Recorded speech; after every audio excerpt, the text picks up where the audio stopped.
Il y a une maison qui brille au sommet d'une colline, des vitres polies qui reflètent le soleil et des voitures qui semblent neuves à chaque heure du jour. On parle d'elle dans les magazines, galas, dons, discours mesurés. On montre Valeria Mondona, la nouvelle épouse du milliardaire Marcelo Tavares, debout sous des lustres, souriante, aux bras d'hommes puissants. On oublie presque qu'à quelques mètres de ces salons immaculés se trouve une écurie où, dans la pénombre, une fillette adoptive dort blottie parmi les chevaux, une couverture usée tirée jusqu'au menton, un dessin chiffonné serré dans la main. Cette image, contrastée, presque impossible à concilier, est le point de départ de ce récit. La fillette n'est pas nommée ici. Pour protéger son intimité et respecter la dignité que la loi exige, elle restera la fille adoptive. Les personnes autour d'elle, en revanche, ont des noms et des visages publics ou professionnels. Valeria, dont la réputation est soigneusement cadrée par des attachés de presse, Marcelo, l'homme d'affaires dont le nom ouvre des portes, les employés de maison, qui, entre silence et loyauté, tiennent le quotidien d'un foyer immense, et Joachim, le palefrenier, qui voit ce que d'autres ne regardent pas. On peut décrire la scène sans excès, en s'appuyant sur deux sensations simples et opposées, l'éclat froid de la façade et l'odeur de foin, la chaleur factice des fêtes et le souffle humide des chevaux. Dans l'écurie, la lumière vient d'un néon lointain, d'un pan de lune entre les poutres. La fillette dort enroulée autour d'elle-même, comme si elle cherchait à contenir un espace plus grand que sa petite taille. Son dessin représente une maison à laquelle manque une porte, au premier plan, des chevaux. Rien d'extraordinaire à première vue, mais pour qui sait voir, ce sont des indices. Le choix du lieu, la précarité d'une couverture, le dessin d'une enfant qui situe sa sécurité près des bêtes plutôt que dans la maison de ses parents. Ce contraste, philanthropie affichée et négligence domestique, est la première fissure dans le vernis. Il faudra des pas hésitants, un téléphone, une voix qui décide de ne pas se taire et des professionnels prêts à transformer un soupçon en dossier. La propriété appartient au couple. Marcelo, dont les activités touchent les finances et les communications, délègue la gestion quotidienne. Valeria est la figure publique, celle qui signe des chèques et donne des interviews. Dans la maison, une organisation serrée maintient l'illusion de l'ordre. La cuisine est une pièce par laquelle passent toutes les informations utiles. Maria, la cuisinière, connaît les heures, les stocks, les menus et les absences. Joachim, le palefrenier, connaît les horaires des chevaux et les petites détresses que seule la patience sait percevoir. Entre eux, des fidélités professionnelles mêlées d'une prudence naturelle. On observe, on n'interrompt pas, on a peur des conséquences. Joachim se lève tôt. Son travail commence par le bruit soyeux des sabots et une odeur qui, après des années, devient presque familière, comme un parfum de métier. Ce matin-là, en entrant dans l'écurie pour nourrir les chevaux, il aperçoit une silhouette qui n'y a pas sa place, une petite tête dans les coins de paille, un souffle régulier. Son premier réflexe est de supposer une fugue, un jeu d'enfant. Son deuxième réflexe est le doute. La fillette porte des vêtements qui ne semblent pas adaptés à la température. Sa couverture est mince, il y a de la terre sous ses ongles. Joachim la regarde sans bruit, puis pose sa main sur l'encolure d'un cheval, comme pour reprendre courage. Que faire? Qui avertir? La maison appartient à des gens puissants, la conséquence de son geste pourrait être lourde. Hésitation. Il se souvient des rumeurs, des conversations chuchotées à la cuisine, des regards baissés. Il se souvient aussi que la loi permet à tout témoin de signaler un risque pour un mineur. Il choisit la voie la plus simple, appeler quelqu'un qui a les mains propres des deux côtés de la porte, quelqu'un qui connaît les procédures et qui ne juge pas à partir d'un seul tableau. Il compose le numéro du service de protection de l'enfance et demande à parler à Raphaël Cardoso. Raphaël travaille au service départemental. Il reçoit chaque jour des appels qui mêlent urgence et banalité, détresse et calcul. Il sait reconnaître quand une alerte contient des éléments palpables et quand elle ne repose que sur une inquiétude sans suite. À la voix hésitante de Joachim, il prête attention. Il ne promet rien d'absolu, mais il accepte d'envoyer quelqu'un pour une première évaluation. La procédure est claire. Un signalement entraîne une visite, des observations méticuleuses, une documentation photographique et le contact des professionnels de santé si nécessaire. Ce n'est pas une sortie en fanfare, c'est un acte administratif qui peut déboucher sur des mesures de protection si le risque est avéré. Pendant ce temps, la maison suit son cours. Valeria donne des interviews, assiste à une remise de prix, publie des photos sur ses réseaux. Les soirées caritatives continuent comme si de rien n'était. Marcelo reçoit des hommes d'affaires, signe des contrats. La fillette, elle, continue d'exister dans un recoin de la propriété, silencieuse. On pourrait croire qu'il s'agit d'une histoire de contraste trop simpliste, richesse et misère dans le même domaine. Mais le réel est souvent plus subtil. La question n'est pas seulement l'opposition entre luxe et pauvreté, Elle est la transformation d'un lien familial en une série de décisions qui, une à une, déplacent l'enfant hors du centre vers la marge. Le premier bloc de notre récit se termine ici. Si cette histoire vous interpelle, consultez la description pour des numéros d'aide et des associations spécialisées qui peuvent accompagner des témoins et des victimes. Quelques jours plus tard, Raphaël arrive sur la propriété. Sa voiture se gare à distance. Protocole, discrétion, respect. Il franchit la porte de service et rencontre Maria, qui lui ouvre à voix basse, les mains encore un peu farinées. Maria a ce regard d'employé qui voit beaucoup et doit feindre de n'avoir vu que ce qu'on lui laisse voir. Elle conduit Raphaël vers l'écurie, en évitant les allées du salon, passant par la cuisine, par un chemin de service que les visiteurs officiels ignorent généralement. Elle parle vite, comme pour vider le poids de la peur. C'est là qu'elle dort depuis quelques semaines. Elle n'est presque jamais à table. Elle reste là après le dîner. On lui donne quelque chose, mais... Raphaël entre dans l'écurie en prenant soin d'annoncer sa présence. La fillette ouvre un œil, puis deux, puis se recroqueville davantage. Elle est timide, méfiante. Raphaël sait que la première rencontre doit être douce. Il s'assoit à une distance respectable, parle bas, explique qui il est. Il ne promet pas de miracle, ne formule pas de jugement. Il offre une présence et un examen des faits. Il note vêtements trop petits, hygiène approximative, couverture insuffisante, traces de faim relatives, non pas des blessures évidentes, mais des signes qui, mis bout à bout, dessinent un tableau de négligence possible. Raphaël prend des photos, consigne des observations, respecte la chaîne de confidentialité. Il demande à la fillette si elle souhaite parler. Elle secoue la tête. Il demande l'identité des personnes responsables. On lui donne le nom du père, Marcelo, et le nom de la belle-mère, Valeria. Les termes sont choisis avec soin, belle-mère plutôt que mère par pudeur administrative, ou peut-être parce que dans cette famille, le lien n'est pas complètement formalisé dans l'affection. Raphaël pose d'autres questions. Depuis quand dort-elle ici? Qui a autorisé ce choix? Qui la couvre? Qui la nourrit? Les réponses sont floues, contradictoires ou écartées. Parallèlement, Maria trouve le courage d'offrir quelque chose de plus tangible, un enregistrement. Cuisinière depuis des années, elle a un téléphone dans sa poche et, un soir, sans intention publique, a laissé tourner un petit enregistrement. Il ne s'agit pas d'un piège tendu contre la famille, c'est plutôt un document de conscience, des mots captés au creux d'un soir, des consignes données aux employés. Qu'elle reste dans l'écurie, qu'on la laisse tranquille, qu'on ne la mette pas à table devant moi. Voix basse mais ferme. Ces phrases, si elles sont authentifiées, ne prouvent pas une intention criminelle élaborée. Elles montrent en revanche une décision claire de mettre l'enfant à l'écart. Maria remet l'extrait à Raphaël. Il l'écoute, note l'heure, la durée, l'intonation. Tout élément audio doit être traité avec prudence, vérifier la chaîne de conservation, demander consentement pour usage dans un dossier, garantir l'anonymat de témoins qui peuvent craindre des représailles. Raphaël sait qu'un élément isolé ne suffit pas à fonder une mesure judiciaire. Il sait aussi que dans les dossiers de protection, la répétition des petits indices vaut parfois plus qu'un grand événement unique. Un vêtement trop petit, un repas manqué, un coin de paille confortable mais non adapté à un enfant, chaque indice se pose comme une pièce sur l'échiquier de la protection. Il convoque la docteure Fernanda Alves, pédiatre consultante du service, afin d'organiser un examen médical. Si la fillette présente des signes cliniques, retard de croissance, carence, lésions liées à l'exposition au froid, un rapport médical pourra être joint au dossier, donnant corps à l'alerte. Avant que le dossier n'avance, il faut pourtant franchir une étape délicate, l'accord ou le refus des adultes responsables. Raphaël demande à rencontrer le père. Il souhaite une conversation franche, dans le respect des droits et des prérogatives parentales. Marcelo accepte la rencontre, mais demande qu'elle se tienne dans le bureau de la direction, non dans la cuisine ni dans l'écurie. C'est un choix volontaire, maîtriser l'espace, garder la scène publique sous contrôle. Lors de cette rencontre, Marcelo parle d'emblée en termes professionnels. Nous avons des choix éducatifs, nous protégeons l'intimité de la fillette, nous avons un mode de vie particulier. Il demande aussi du temps. Raphaël, conformément à sa formation, rappelle que le temps est parfois ce qui manque le plus à un enfant en risque. À l'issue de la visite, plusieurs décisions pratiques sont prises. La fillette sera conduite à un examen pédiatrique dans les jours qui suivent, des photographies datées et horodatées seront insérées au dossier, des témoignages écrits des employés seront collectés et un plan de surveillance sera établi. Raphaël informe Marcelo que si la situation répondait à des critères de danger immédiat, des mesures provisoires pourraient être sollicitées auprès du juge des enfants. Marcelo répond avec calme.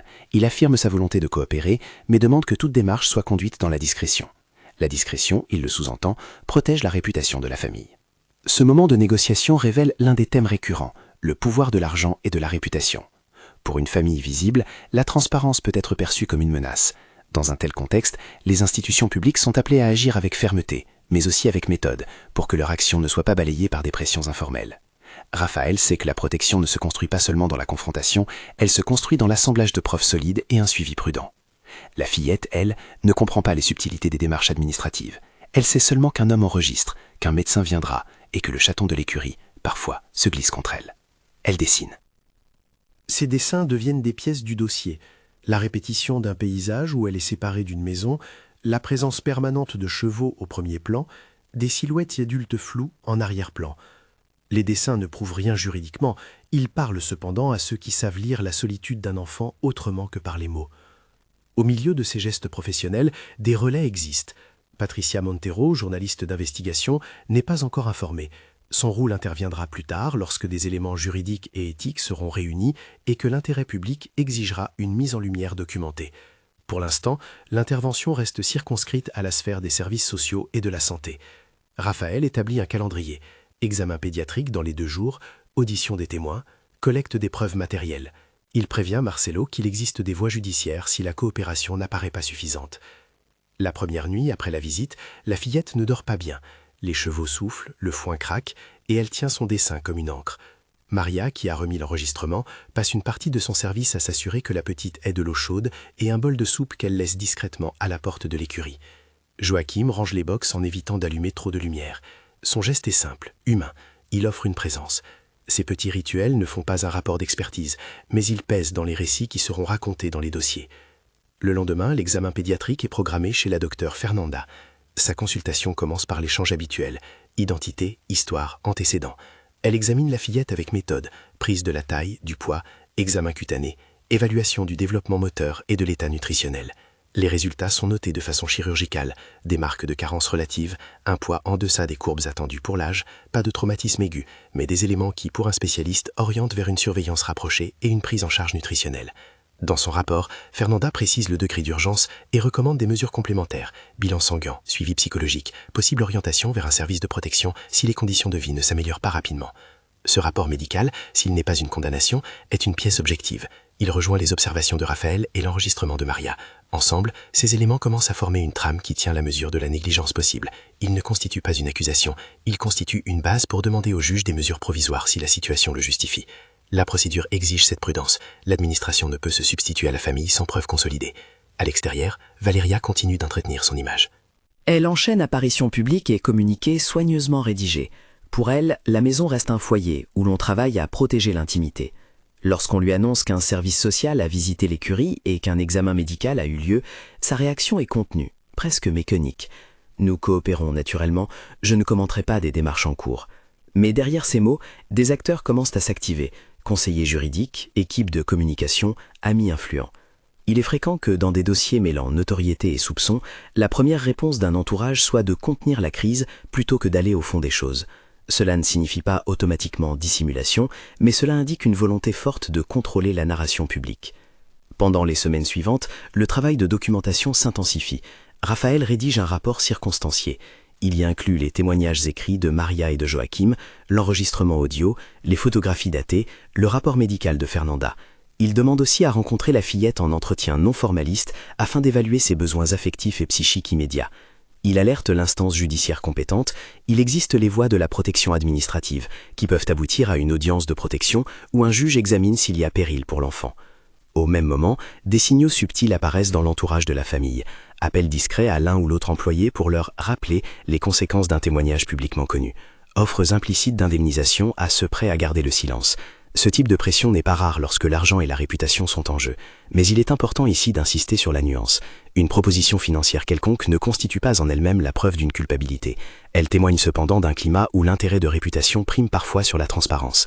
Les témoins qui ont accepté de parler à Raphaël évoquent des gestes d'intimidation voilés, un rappel amical à la prudence, une remarque sur la carrière d'un employé, une promesse de départ avantageux si l'affaire reste discrète. Ces éléments seront consignés avec soin. Le dossier s'épaissit, et dans l'ombre des procédures, des questions restent sans réponse. Pourquoi la fillette a-t-elle commencé à dormir dans l'écurie? S'agit-il d'un choix conjugué, d'un arrangement, d'un oubli, d'une appropriation affective? Comment l'intégrer dans une évaluation qui tienne compte de l'affection réelle d'un parent, sans confondre singularité de mode de vie et mise en danger objective? Les services sont employés à distinguer ces choses. Ils doivent protéger sans séparer inutilement, instruire sans accuser sans preuve. C'est un exercice d'équilibre. Un élément reste central dans la construction du dossier, les traces matérielles. Le dessin de la fillette, ses vêtements, le bol de soupe laissé par Maria, l'enregistrement audio, tous ces objets parlent. Ils racontent un quotidien morcelé. Lorsqu'on rassemble ces traces, on voit apparaître un motif. Ce motif ne fait pas de la fillette un objet d'étude, mais il donne un visage à l'inquiétude. Les semaines avancent et l'affaire, encore circonscrite aux cercles administratifs, commence à trembler sous la possibilité d'un examen public. On prépare alors prudemment la suite. Constitution d'un dossier solide, consultation d'une avocate spécialisée en droit de l'enfant, Juliana Campos, pour s'assurer que toutes les démarches respectent les droits et les délais, et préservation des preuves numériques au cas où des images ou des messages électroniques viendraient à éclairer la situation. La chaîne de conservation des preuves devient une préoccupation centrale. Qui a accès à ces fichiers? Qui peut les consulter? Comment éviter une fuite préjudiciable à la fillette? Au même moment, dans les appartements feutrés du foyer familial, la dynamique privée se réajuste. Valéria, informée des démarches, choisit une stratégie que ses conseillers estiment la plus prudente: minimiser l'accès des services aux zones privatives et souligner la coopération. Le langage choisi est celui de la maîtrise. Nous sommes prêts à accueillir tous les professionnels, dit-elle officiellement. En coulisses, des discussions plus fermes ont lieu. Comment éviter que l'affaire n'éclate médiatiquement? Comment protéger la réputation du mari? Comment maintenir la cohésion du foyer tout en répondant aux demandes des autorités? Il y a dans cette atmosphère une tension humaine difficile à saisir. Les membres du personnel se retrouvent pris entre loyauté et devoir, entre besoin de préserver leur emploi et impératif moral de protéger une enfant. Certains, comme Maria et Joachim, choisissent le risque du signalement. D'autres préfèrent le silence, par peur ou par pragmatisme. Les institutions, elles, tentent de préserver l'équilibre. Elles doivent ouvrir une enquête sans exposer l'enfant à la publicité. Juste avant que la question n'atteigne une autre intensité judiciaire, une pièce du puzzle attire l'attention. La fillette commence à fréquenter la salle de classe de la maison, où une tutorie privée est habituellement dispensée.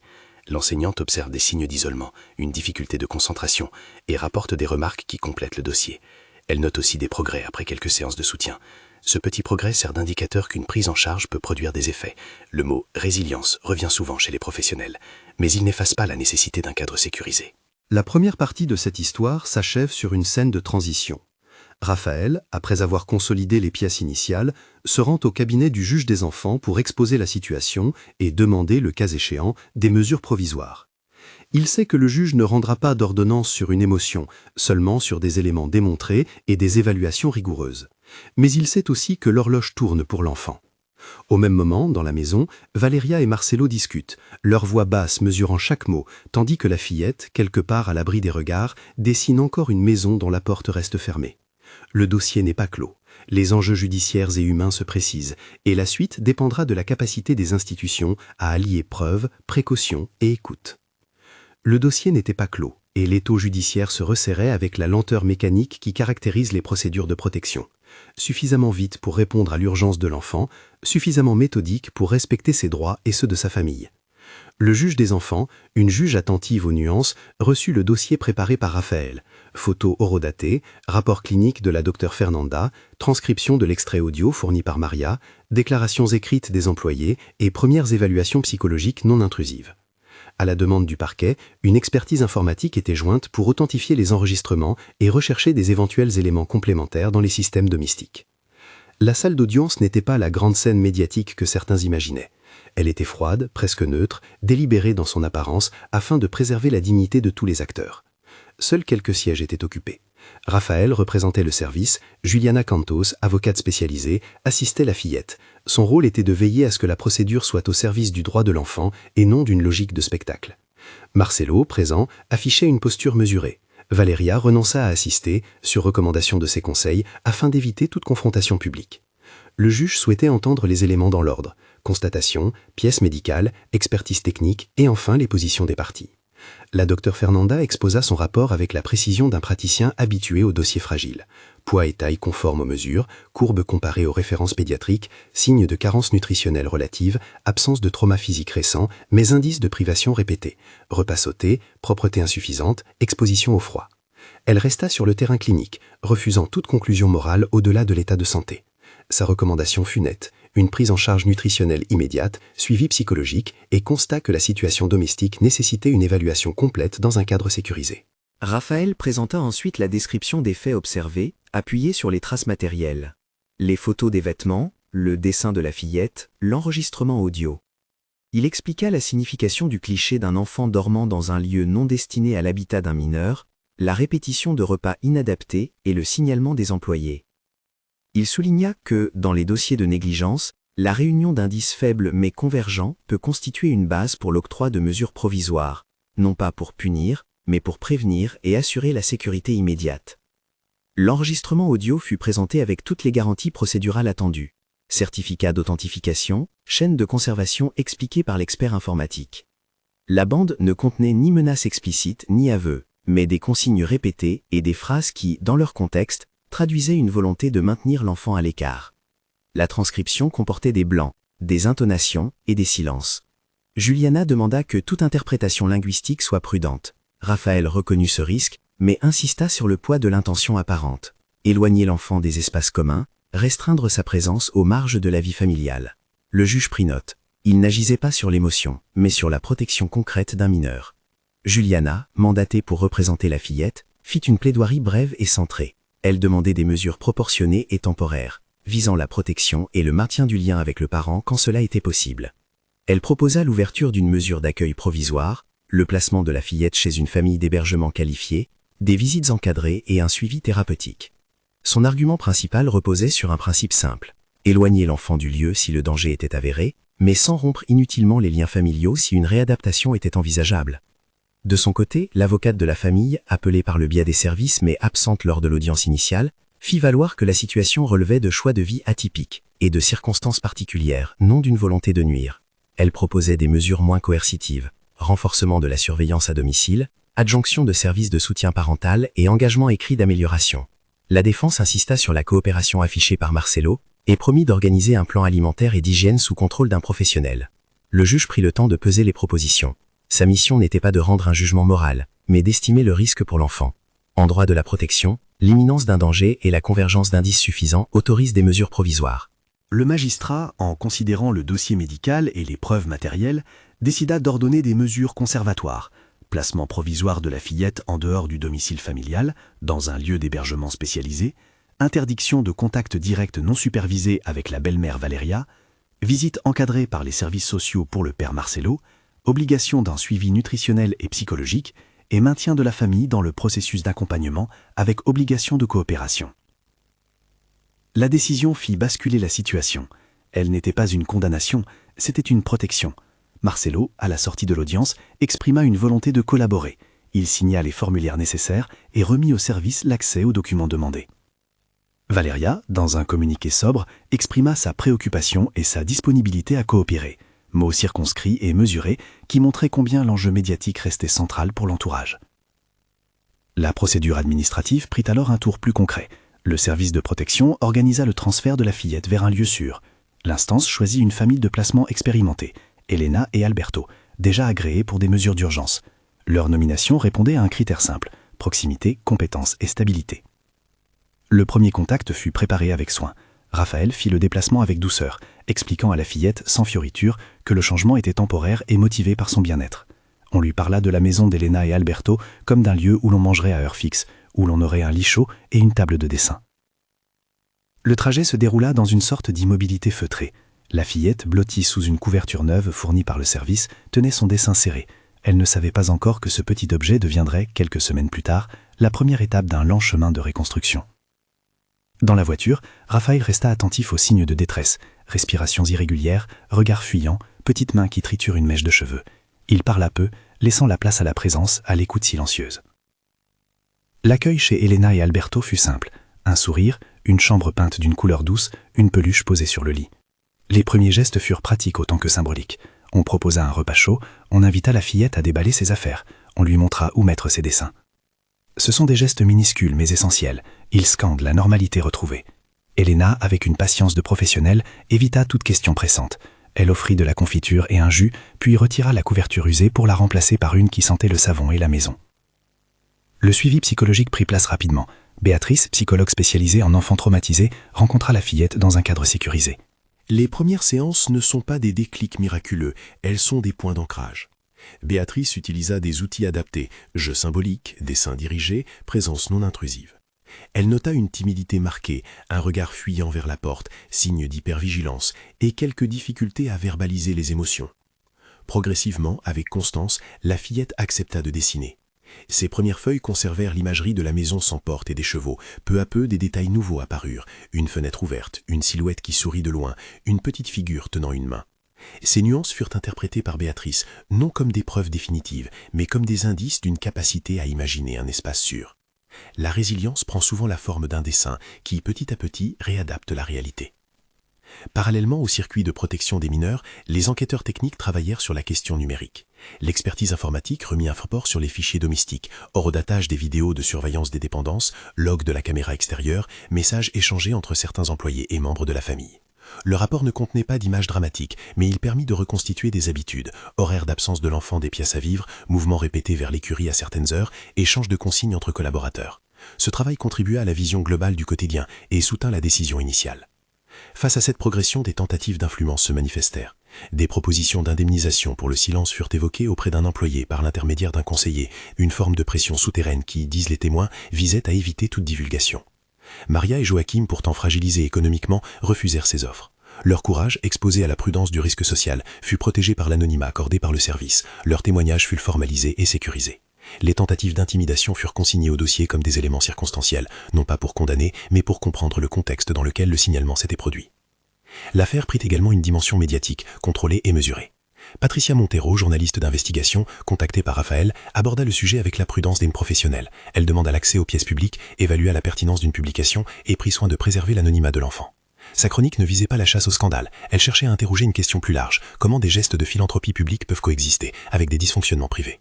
Son article exposa les tensions sans sensationnalisme, interviewant experts, juristes et spécialistes de la protection et insistant sur le rôle des témoins et des institutions. La couverture suscita débats et réactions, mais évita l'exploitation de la fillette en respectant les balises éthiques posées par les services. Sur le plan judiciaire, une enquête préliminaire fut ouverte pour évaluer s'il existait des éléments susceptibles de caractériser une mise en danger par négligence. Le terme « enquête préliminaire » apparaît souvent avec connotation lourde. Ici encore, il fallait rappeler la distinction. Cette phase vise à vérifier des indices et à déterminer s'il y a lieu d'engager des poursuites pénales. Les instances compétentes procédaient à des auditions, à la vérification des pièces et au croisement des témoignages. Aucune accusation péremptoire ne fut rendue publique. La présomption d'innocence s'appliquait, tout comme le principe de protection de la vie privée de l'enfant. La présence médiatique et judiciaire exerça une pression sur la famille. Des sponsors d'initiatives philanthropiques s'interrogèrent, des galas furent reportés, des fonds sous revue. Pour Valéria, dont l'image reposait sur la générosité publique, la situation fut un test brutal. Fallait-il se retirer temporairement, réviser son comportement ou combattre par la communication? Les conseillers optèrent pour une stratégie hybride, engagement à coopérer, silence sur les détails et réorientation des apparitions publiques vers des messages sur l'enfance et la prévention des risques. Cette posture procura un semblant de maîtrise, mais ne suffisait pas à réparer ce qui, pour la fillette, avait été l'érosion quotidienne d'un sentiment de sécurité. Peu à peu, le quotidien de la fillette changea. Les rendez-vous médicaux se succédèrent, bilan sanguin, prise en charge nutritionnelle, contrôle de la croissance. La courbe prit un chemin favorable, lent mais visible. En parallèle, les séances de Béatrice révélèrent des progrès. Moins d'hypervigilance, quelques jeux partagés avec d'autres enfants du quartier, une hésitation existante, mais une disponibilité accrue pour les activités manuelles. Les enseignants chargés du soutien éducatif notèrent une amélioration de la concentration, fruit d'un sommeil enfin régulé et d'un apport calorique correct. Les dessins, instruments de lecture privilégiés pour Béatrice, évoluèrent. La maison sans porte fit place à une porte esquissée, puis à une porte entr'ouverte. Les chevaux, autrefois seuls et refuges, devinrent des figures parmi d'autres dans un paysage élargi. Un jour, la fillette dessina 2 mains jointes, tenant une petite silhouette, symbole peut-être d'un attachement retrouvé ou seulement d'un souhait. Ces images furent conservées dans le dossier thérapeutique comme témoins d'un cheminement. Les visites du père furent aménagées progressivement, d'abord en présence d'un professionnel du service, puis au bout de quelques semaines et selon l'évaluation conjointe des intervenants, avec une supervision plus discrète. Marcelo se montra souvent ému aux retrouvailles. Il respecta les conditions imposées et participa aux réunions de suivi. Sa coopération fut un facteur favorable à l'évolution du dossier. Cela permettait à la fillette de garder un lien, essentiel à son équilibre, tout en maintenant la priorité de la protection. La belle-mère, de son côté, se vit tenue à l'écart par ordonnance du juge. Cette séparation, perçue par certains comme coercitive, avait surtout pour but d'éviter tout contact non contrôlé susceptible de compromettre la sécurité ou l'apaisement de l'enfant. Le temps judiciaire suivit son cours. Les progrès constatés entraînaient des réévaluations périodiques des mesures. Le juge, soucieux de rendre les décisions proportionnées et temporaires, demanda des bilans réguliers, rapports médicaux, évaluations psychologiques, attestations de la famille d'accueil. Toute libération d'une mesure de protection devait être conditionnée à la preuve d'un environnement stable, d'un suivi effectif et d'une capacité parentale rétablie.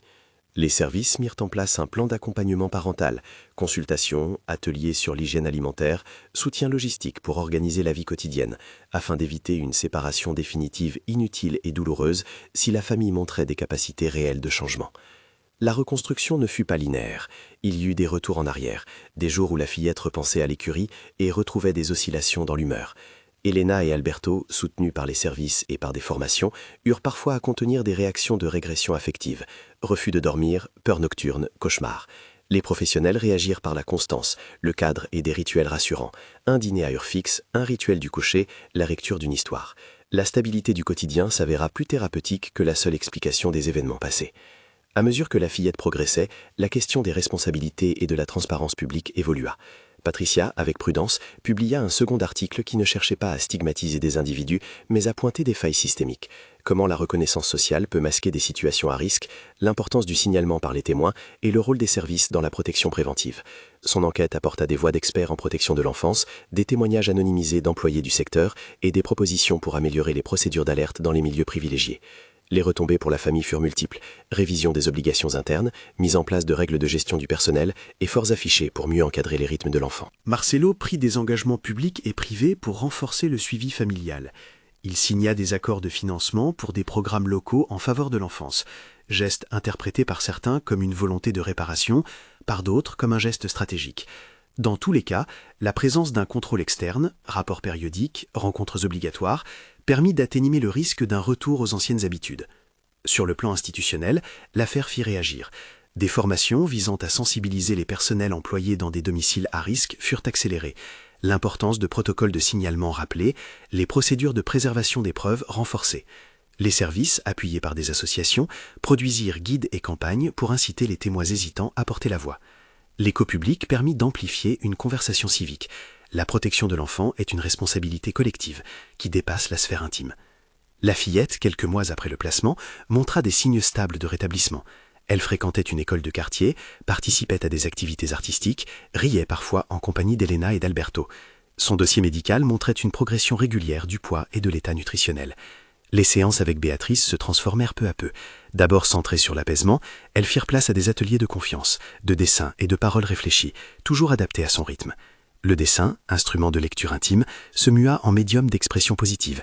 La maison possédait maintenant une porte et quelques fleurs dans le jardin. Le chemin n'était pas synonyme d'oubli. Les cicatrices psychiques demeuraient, parfois sous forme d'un cauchemar nocturne ou d'une réaction d'alerte face au bruit fort. Mais l'ensemble témoignait d'une capacité à se projeter autrement. La fillette apprit que les adultes pouvaient être secours autant que source d'inquiétude. Cette leçon, douce et douloureuse, priva la solitude de son absolu. L'enquête pénale poursuivit son cours selon ses propres étapes. Des auditions complémentaires se tinrent, des vérifications furent faites et on décida, au terme de l'instruction préliminaire, de classer sans suite certains chefs, faute d'éléments établissant une infraction pénale claire, tout en lançant des recommandations administratives à l'encontre de responsables pour manquements à l'organisation du domicile et défaut de supervision. Ces décisions, juridiques et techniques, ne fournissent pas toujours la résolution attendue par tous, mais elles furent accompagnées de mesures de prévention et de contrôle pour éviter la répétition d'un tel événement. L'affaire laissa, au-delà des décisions juridiques, des enseignements concrets. D'abord, l'avalant du témoin humble. Joachim et Maria, par leur courage, initièrent un processus de protection. Leur geste fut protégé et reconnu. Ensuite, l'importance de la convergence des preuves. Des éléments faibles pris isolément valent peu, mais assemblés, ils permettent de dessiner une image suffisamment solide pour justifier une intervention. Enfin, la nécessité d'une coopération interinstitutionnelle. Services sociaux, médecins, psychologues, experts techniques et magistrats doivent travailler en réseau, avec respect mutuel des compétences et des obligations. Sur un plan humain, le récit se referma sur des scènes de quotidien. Une après-midi, la fillette planta, avec l'aide d'Elena, une petite fleur dans le jardin. Une autre fois, elle apprit à brosser un cheval, sous la vigilance d'un centre équestre du quartier, non pas pour reproduire l'ancien refuge, mais pour transformer la relation aux animaux en une activité encadrée et positive. Ces gestes, anodins au regard non averti, étaient pour elle des étapes de reconstruction. Reprendre une activité qui avait été refuge, mais cette fois dans un cadre protecteur. Le public entendit également un autre message. La protection de l'enfance n'est pas l'apanage d'un statut social. Elle se construit dans la capacité des institutions à être présentes, des citoyens à signaler, des médias à documenter sans exploiter et des familles à accepter l'accompagnement quand il est nécessaire.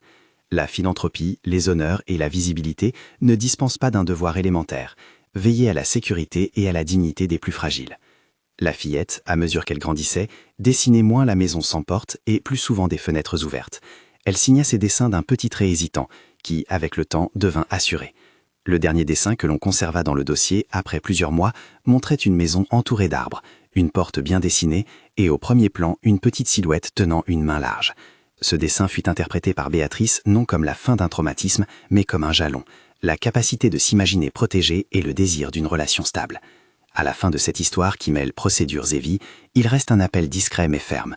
La vigilance collective sauve. Les institutions ont agi, les témoins ont parlé, les professionnels ont coordonné leurs efforts et la fillette a trouvé, grâce à la constance d'adultes engagés, un espace pour se réparer. Ce n'est pas un conte de triomphe absolu, mais un témoignage de ce que peut produire la rencontre entre attention citoyenne et procédures responsables. Si cette histoire vous touche, partagez-la avec délicatesse et soutenez des associations qui œuvrent pour la protection de l'enfance. Les ressources et contacts utiles se trouvent dans la description. Chaque signalement, chaque appui financier ou bénévole, chaque formation offerte aux professionnels du domicile et du soin renforce la capacité collective à protéger ceux qui n'ont pas toujours de voix.